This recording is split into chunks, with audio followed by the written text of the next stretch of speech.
Ada pemandangan menarik dalam sidang lanjutan perkara dugaan memasukkan keterangan palsu dalam akta otentik yang digelar di Ruang Cakra Pengadilan Negeri Surabaya, Rabu 7 Januari 2023 kemarin. Dalam sidang itu, Jaksa Penuntut Umum, JPU, menghadirkan Erik Sastrodikoro dan Hadi Susilo sebagai saksi pelapor. Sidang yang pimpin Hakim Ojo Somarna itu, Erik Sastrodikoro menjadi saksi pertama yang didengarkan keterangannya. Saat dimulainya sidang, Jaksa Darwis SH langsung mencecar saksi tentang perkara yang dilaporkan mengenai keterangan palsu dalam akta otentik. Tentang peristiwa apa yang diterangkan dalam akta tersebut, tanya jaksa. Dalam kesaksiannya, Erik menjawab tentang pengunduran diri terdakwa dari Perkumpulan Pembinaan Mental Karate, PMK. Erik juga menjelaskan tentang pendiri perkumpulan yakni Bambang Irwanto, Chandra Srijaja dan Liliana Herawati yang disahkan pada akta nomor 13 tanggal 16 Januari tahun 2015. Jaksa menanyakan posisi saksi pada perkumpulan itu. Dijawab oleh saksi, saya sebagai sekjen, ketua umumnya Chandra Srijaja, kata saksi. Setelah terbentuknya kepengurusan, saksi menerangkan bahwa selain untuk menampung dana CSR, juga mengelola dana arisan terbuka untuk umum. Dalam kesaksiannya, Erik sempat salah menyebut akta perubahan pengurus, dia menyebut akta nomor 18 Juni 2020, lalu mengulangi kembali. Maaf, akta tanggal 18 Juni tahun 2020 nomor 17 mengenai perubahan pengurus. Lalu ada perubahan lagi. Pada akta 28 Januari 2022 nomor 45 tentang perubahan pengurus yang baru, Beber Erik. Jaksa masih kembali mencecar Erik dengan pertanyaan, apa yang saudara laporkan di penyidik memberikan keterangan palsu ke dalam akta otentik? Bisa saudara ceritakan sehingga saudara melaporkan peristiwa pidana, bermula dari mana, keterangan palsu yang mana, padahal terdakwa adalah bagian dari pendiri, kata jaksa. Pada pertanyaan ini, Erik yang tadinya lantang berbicara mengenai pengunduran diri terdakwa, terlihat gemetar dan tidak bisa menjelaskan tentang pelaporannya. Ia terdiam, tidak dapat menjelaskan kronologi. Jaksa Darwis pun mengulang sebanyak 2 kali pertanyaan tentang peristiwa pidana yang dilaporkan saksi, dengan menegaskan, saksi apakah paham dengan maksud pertanyaan saya? Saksi apakah paham? Hakim sampai turun tangan menanyakan kepada saksi. Saksi, paham apa tidak? Kata Hakim Ojo Somarna, namun Erik masih belum dapat menjelaskan. Setelah diminta menjelaskan kronologis oleh majelis hakim, Erik menjelaskan kronologis bahwa sekitar bulan Oktober 2019. Dirinya ditegur oleh Ketua Umum Chandra Srijaja, lantaran ada yayasan yang berdiri dengan nama yang sama dengan perkumpulan. Hal ini didapat dari informasi Berita Negara tanggal 25 Februari 2019.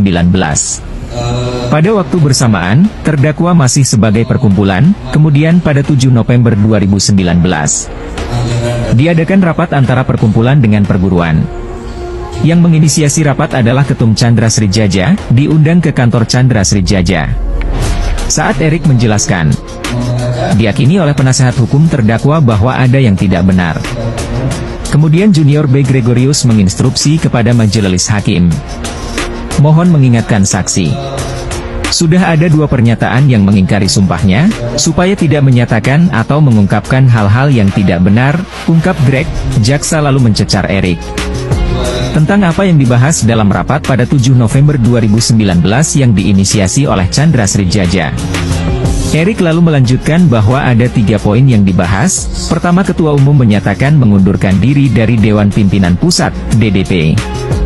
Kaico Liliana mengundurkan diri dan nama perkumpulan dileburkan, kalau yayasan bubar bisa ke perkumpulan dan sebaliknya. Hasil pertemuan, itu di voting, pada putaran pertama 2-5. Yang 2 untuk nama Liliana mengundurkan diri, yang 5 tetap. Putara kedua, 3 voting menyatakan Liliana tetap berada di perkumpulan, sedangkan yang 4 Liliana mengundurkan diri dari perkumpulan. Imbu Erik dalam kesaksiannya. Tindak lanjut dari rapat 7 November 2019.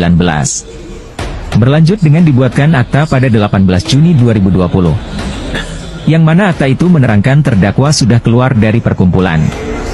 Sebelum dibuatkan akta, adanya rapat, saksi sebagai sekjen perkumpulan tidak mengundang terdakwa sebagaimana ed.ar. Bahkan saksi sebagai sekjen perkumpulan, juga tidak tahu menahu tentang isi ed.ar.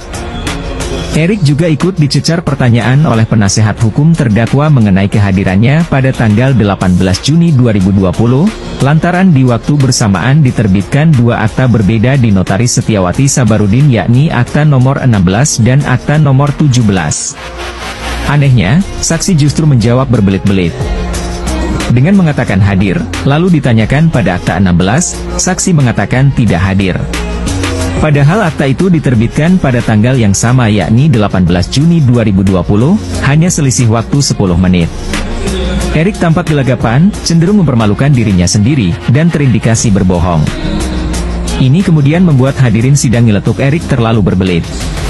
Setelah menjawab berbelit, Erik kembali dicecar jaksa terkait apa yang menjadi masalah setelah adanya akta nomor 17 tanggal 18 Juni 2020 itu. Tidak terjadi masalah apa-apa, ungkas Erik. Lebih lanjut, jaksa kembali menanyakan Erik soal akta nomor 45 tanggal 28 Januari tahun 2022 tentang pengunduran diri ketua umum dan susunan pengurus baru. Lalu ditanyakan jaksa mengenai akta yang dibuat oleh terdakwa.